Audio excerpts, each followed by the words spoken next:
Hello, everyone. How many of you have at least one relationship which significantly changed this past year, either for the good or the bad? Now, for some, you connected to another and established a great relationship with someone this past year.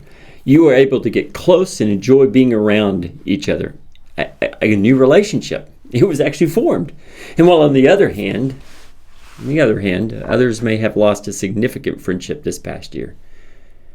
And you still feel the sting, the void of emptiness, and not having them around. As we are aware, building relationships with one another is a key factor in one's spiritual growth. We need each other. By the way, how many one another passages are there in the New Testament? Well, there's a lot. If you just did a search, there's almost 60. And yet one of the greatest threats to the health of a congregation is the shallow nature in which friendships are formed.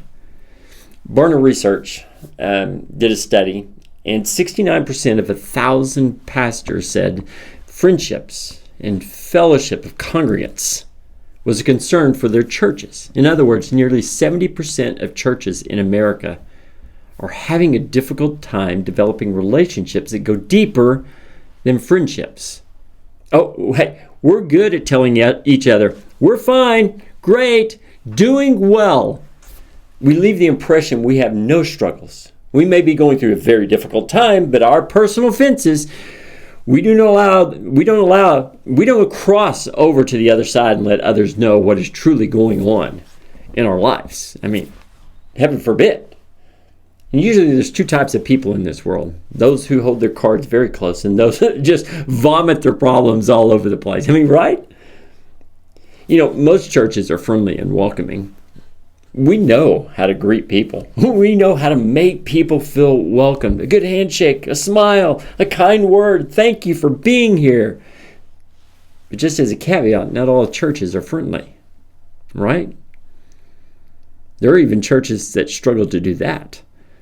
And I'm thankful. I'm thankful for the friendly reception every guest receives when they enter our doors. But here's my question. What does it actually take to go beyond friendly? What does it take to be a church that cares for each other, to be in each other's life, to support one another as we are called to do? Have you ever noticed how friendships progress? Really. How they start, how they begin. Usually they start as strangers, then we become acquaintances, then we become friends, then we become brothers. Now, I use brothers in the broadest of terms, as Paul does in his letters. Philippians 4, verse 1, he says, "Therefore, my brothers, you whom I love and long for, my joy and crown, this is how you should stand firm in the Lord, dear friends." Paul is not speaking of men only. In Romans alone, he uses the word brother 21 times. And in the list of faithful servants at the end of Romans, chapter 16, many of those are females. His list is not a list of friends, but a list of brothers and sisters in Christ. Chapter 16 is a personal thank you to all those serving with him in the faith. Brothers and sisters, those in each other's lives, caring for one another, helping one another. There's an openness of shared lives. You may say, but James, if everyone knew me like I know me, I don't think they'd like me. They would run away from me.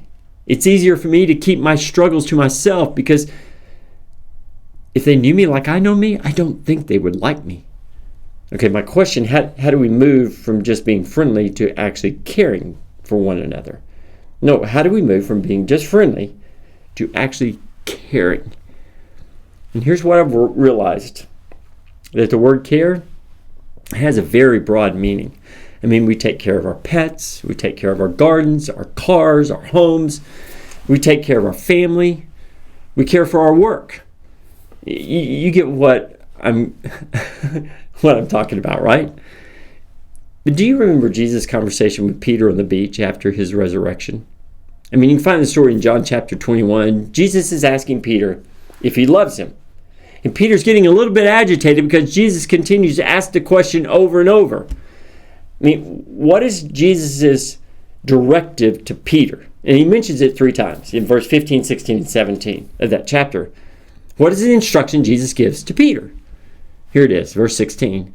Again, Jesus said, Simon of John, do you truly love me?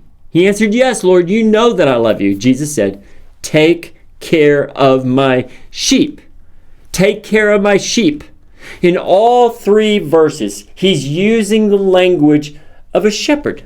Caring, shepherding, which means to herd, to tend flocks, to shepherd, to take care of the sheep. But in order to do this, Peter's going to have to know the sheep. He will need to know them by name. He will need to know their hurts and their pains. He will have to bind up the wounded, lead them to green pastures. He will need to walk with them along the path. Jesus is asking this fisherman, who rarely, if ever, tended a flock in his life, to step up and care. Peter, you can't throw back the sheep you don't like. You can't see people as a group of fish. These 153 you caught today, they matter. Everyone is important. All 153 fish matter. We count the fish, Peter. I'm asking you to change your perspective. I need you to tend the flock. I need you to connect with others, to know others, and to see them as sheep and not as fish. Every one of them need to be counted. And how many of us see others as fish? We take those we like. We get rid of those we don't think will work for us. It's what we do. We surround ourselves with fish we like, and we get rid of those that just don't fit our taste. Caring, going deeper with others, being in each other's life, is something we're called to do. One of our struggles is we live in a world of me. That world of me. Proverbs 18 verse 2 says, a fool finds no pleasure in understanding, but delights in airing his own opinions. That's a world of me. I put together a little word cloud which represents this world of me. Those who are detached, uncaring, aloof, callous, entitled, unresponsive, insensitive, heartless, indifferent, and apathetic. And how easy is it to function this way in our current environment, within our current culture? It's easy, right? Why? Well, because our current culture, it's all about me. Brothers and sisters, we're called to be different. We're called to be different. So Lakehoma, who is my neighbor? Who are those for whom I am to care? Who is my mother and my brother? Asked Jesus. Is it not those who hear the word of God and put it into practice? Luke 8 verse 21. Remember the story about the man attacked by robbers and left for dead? Yeah, we call it the story of the Good Samaritan. And you look in Luke 10 verses 31 and 32, you read these words. The priest happened to be going down the same road, and when he saw the man, he passed by on the other side. So too the Levite, when he came to the place and saw him, passed by on the other side. See, we often see those in trouble, but we fail to act. We walk around with blinders, which we gladly wear, because if we didn't have these blinders, we would feel very guilty. Or we think we can't do anything for hurting people because maybe we're hurting ourselves. Or maybe we're just afraid. Or it will take too much work, too much time. And we offer excuses after excuses. I mean, we must take care of ourselves, because if we don't, no one else will. And we've bought into a lie that smells like smoke and comes from the pit of hell. Brothers and sisters, we're to be different. Different. You know, we often also allow our fear and inconvenience to drive our responses to others. You know, we only see the dark side of caring. I may get lost in someone else's emotions and situation. I may get entangled in their net and never get out. I interact weekly with many of the pastors here in town. 3 of the 4 minister-pastor types are on the city council. The pastors in town work to put the baccalaureate service together each year for the seniors. And we work with Clear Springs on the Big Give. And I see a lot of these guys at the Positive Posse. a gathering of community individuals on Tuesday mornings. And I run into many of them at Wild Hero, my little hole in the wall that I love. In those interactions with these men over the past few months, I felt one of my pastor friends was struggling. Now, he didn't tell me. I just felt he was struggling. The things I saw in his eyes, the tone of his voice. Any of you do that? Know someone you sense is actually struggling? I decided to take a leap of faith and to act upon the Spirit's nudging. Now, listen, I'm not very good at this. I mean, perception of people's feelings, it hasn't been a strong suit for me, especially as a younger minister. But listen, I'm trying to be open to the Spirit's pricking of my heart and not ignore those hints in my life. And I believe most of us in this room know what I'm talking about, don't you? I mean, you felt it. And believe me, it's much easier for us to ignore those nudgings than to act upon them. For me, why? For me? Because I'm usually on a mission. I mean, get out of my way. I have a goal for today, things I've got to get done. There is no time for delay. Chop, chop, chop, let's go. And instead of sacrificing my soul to the hurried life, which I've done for the better part of my ministry, I want to slow down and listen. Just be willing to act upon the Spirit's nudging. Be willing to be there for others, to listen, to care. And while I've struggled with this my whole life, I believe God was calling me to stop, look, and listen. And yes, believe me, I have a fear this will be a big inconvenience for me. I have a fear that my sermon on Sunday will not get the attention that it deserves. I also have a fear this may not turn out well. It may be something that drags me down and takes a large portion of my time. And I can justify my actions. I can come up with many excuses so I don't have to engage in this. And I wonder if I even should reach out to my friend on this occasion. I mean, you realize I don't even know for sure that this guy's hurting. I mean, I'm taking a leap of faith and acting upon the nudging of the Spirit in my life. I mean, this could go horribly bad. This could go south very quickly. But I can't shake the nudging. I couldn't shake the nudging. You know, church family, this life, it's not about me. It's not about us. It's not about us. In Luke 9, verse 23, Jesus said to them all, if anyone would come after me, he must deny himself, take up his cross daily, and follow me. How difficult is it for us to deny ourselves for the sake of Christ, for the sake of others? When I lock eyes with another, I should be thinking of them. We're to deny ourselves. I have to think of others before I think of myself, but rarely do we. And if we're going to move beyond friendly to caring, there must be a reprioritization in our lives, and maybe even repentance. Okay, so I acted on the nudging with my pastor friend. I asked him to go to lunch. I mean, here's the text I sent. It was good to see you last night. I get to sense in our brief conversations that you're going through a challenging time right now.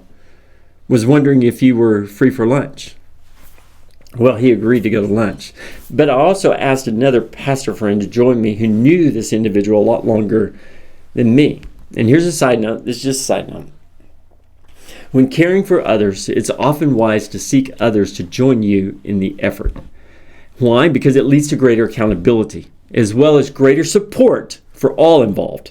I mean, this allows someone else who can see things you may miss and to offer support to you, as well as both of you having that support to that individual you're trying to assist. Now remember, I'm going off nudgings because of a small interaction with this individual. I have no idea what I'm walking into. But I've been praying for this individual, as well as praying for guidance and for wisdom. I've been pleading with God to help this conversation go well. In our conversation with him over lunch, we find out he is struggling. And he's appreciative of us reaching out. And it's a serious problem. And now we're in a group text together, encouraging him. And he's encouraging us as well. Lakehoma, we're not the answer to another person's struggles. James Waugh is not the answer to the struggle in this man's life. Our elders are not the answer to the struggle in others' lives. It's Jesus is the one who heals. Jesus is the one who brings salvation to the weary soul. Our job as a body of believers is to care. We're to care for each other, to go beyond friendly. We care and point others to the one who can save, who can heal, who can offer support. We're not Jesus, but we know the one who brings light out of darkness, right? Our responsibility is to point people to Jesus and care, to go beyond this friendly, to truly care for each other. And you may say, but James, I'm not trained to help people in that way. Okay, remember, our job is not to solve people's problems or struggles. That's not our job. We can pray, we can lend an ear, and we can offer support. We can connect them to professionals who do a lot better job at that. But ultimately, our role is to point people to the one who can bring light out of darkness and offer that salvation to a weary soul. And I'll give you one suggestion this morning, because we're not going to get all the way through this lesson. We'll continue the practical application of this lesson next week. So here's the one suggestion we're all going to start out with. And it's how to answer the question, how should we care for another? Okay, so we need to begin with prayer. It's got to start with prayer. Prayer has to be. It has to be the foundation of moving from friendly to caring as a congregation. Now, I'll get more into this next week, but during the week, I want you to be praying that God will let you see opportunities to go beyond friendly. Now, that's going to demand that you open your eyes to others around you. Ask God to open your heart and your ears to feel the nudging of His Spirit. Be on the lookout for the unexpected ways in which you can act. Make this request a daily prayer this next week.